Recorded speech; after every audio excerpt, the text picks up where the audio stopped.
When was the last time you felt alone? As a young man traveling in different parts of the world, there were many times where I felt alone or I felt lonely. The reality is that the idea that we're alone is actually a myth. It's a distortion of reality because God is with us always, and either we are aware of His presence or we are unaware of His presence. And not only God, but the angels and the saints, we're surrounded by a whole spiritual universe. And very often we close our minds off to that. We focus in on very small parts of reality. And those small parts of reality can distort the way we see ourselves, the way we see God, the way we see our lives, and the way we see the world and other people. Today, Faustina speaks to us about this in a quote, which actually is a quote from Jesus. It's something that Faustina heard Jesus say to her. People will oppose you in many things, but my grace will be manifested in you through that. And it will be a sign that this busyness is my doing. But do not be afraid of anything. I am with you all the time. I'm with you all the time. If Jesus is with us all the time, if God is with us all the time, it's impossible to be alone. And so we're never alone in that respect. And when we feel alone, it's important for us to acknowledge that. It's important for us to acknowledge, okay, there's a greater reality here. In one sense, in one small sense, we might be alone. But in a greater sense, in the fullest sense, we are not. And Jesus is with us all the time. It was one of His great promises in the Gospels. It's a promise He keeps in many, many different ways. He keeps that promise in the Eucharist. Jesus, body, blood, soul, and divinity, alive in all the tabernacles and monstrances of the world. And so to be mindful of His presence always. And so maybe it's a practical way to live this out. Next time you go to Mass, next time you receive communion, just hold the host on your tongue for 3 seconds longer and immerse yourself in the idea that we are never alone, that Jesus is always with us, however much that may feel to be not true.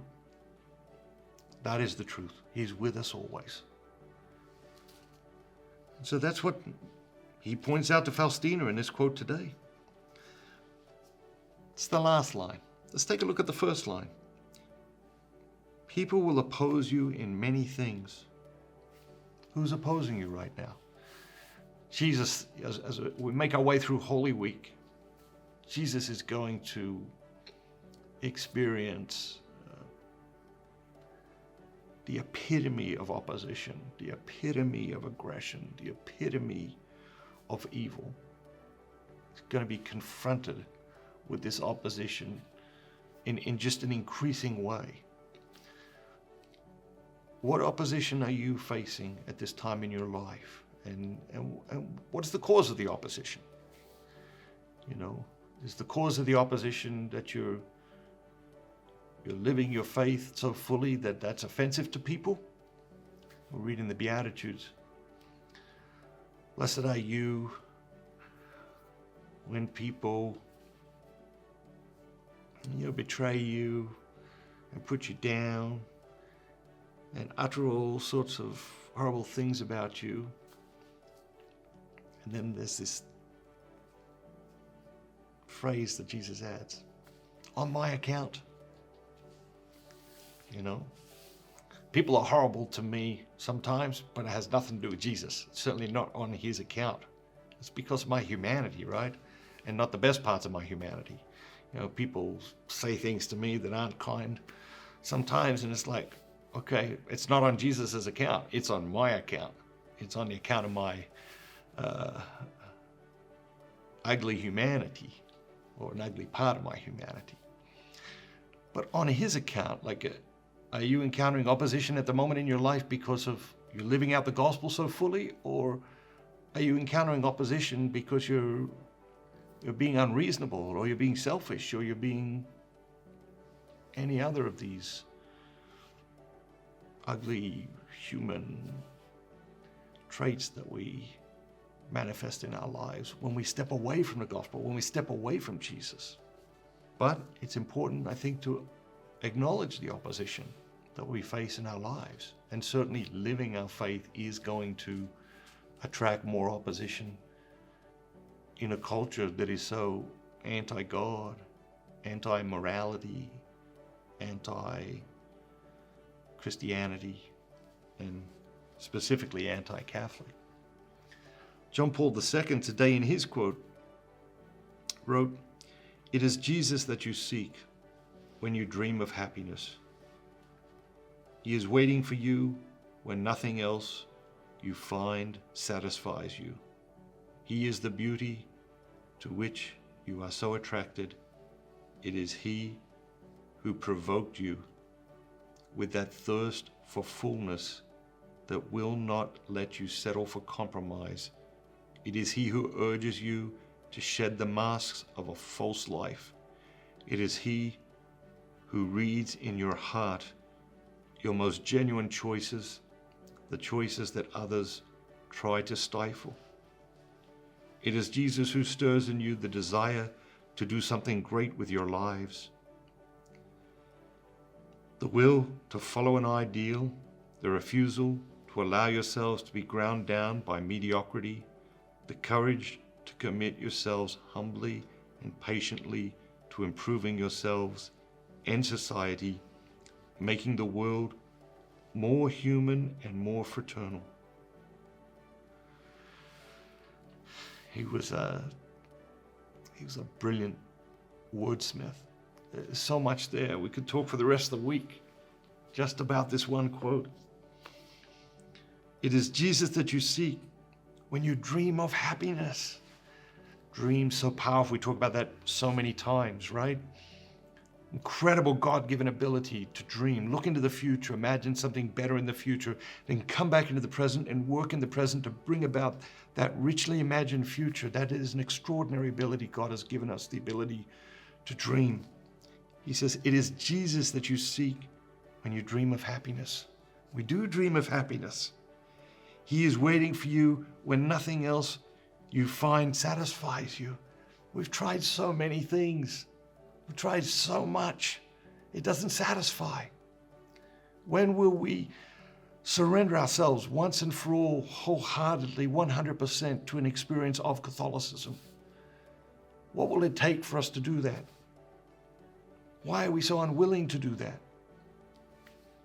And maybe this is the week. Maybe this is your time. Give it a try. What do you have to lose? What you have to gain is that dream of happiness that he talks about. Is that satisfaction that is evading you. He goes on. Jesus is the beauty to which you are so attracted. And it is He who provoked you. It's a great word. He's just so brilliant at picking these words. Jesus provokes you. He provokes you with a thirst for fullness of life. So you don't settle, so you don't compromise. He urges you to shed the masks of a false life. Again, we're looking for one word, phrase, or idea. It's just everywhere in this quote. What masks are you putting on at this time in your life? What are your masks of a false life? This Holy Week, God is calling you to rip those masks off and to live more genuinely, to live more authentically. It is Jesus who stirs in you the desire to do something great with your lives. do something great with your life. Humbly and patiently improving yourselves and society, making the world more human and more fraternal, making the world more human. So much of what happens in our culture makes the world more inhumane. But the genius of our faith, God's mandate to love, is a mandate to rehumanize the dehumanized, to bring humanity back to people and situations that have been dehumanized, that have become inhumane. It's genius there. Have a great day. And remember, we are pilgrims of mercy. How many people do you know who have stopped going to Mass? It's sad, isn't it? So many people don't go to Mass anymore. And they aren't strangers. It's our family and friends very often. And the tragic part, they have no idea what they're missing out on. We want to change that at Dynamic Catholic. This year, we are focused on finishing a groundbreaking learning system that will transform the way people experience the Mass forever. And we need your help to make this dream a reality. So please, click the button below, choose your welcome gifts, and become a Dynamic Catholic ambassador today. If you're already an ambassador, increase your gift today, and we will send you these exciting new gifts too. Have a great day, and remember, be bold, be Catholic. Eternal God, in whom mercy is endless, and the treasury of compassion inexhaustible. Look kindly upon us, and increase your mercy in us, that in difficult moments we might not despair, nor become despondent, but with great confidence submit ourselves to your holy will, which is love and mercy itself. Amen. Amen. Amen. See you tomorrow. Thank you, ambassadors. You are changing the world. Have a great day. Have a great day. Have a great day!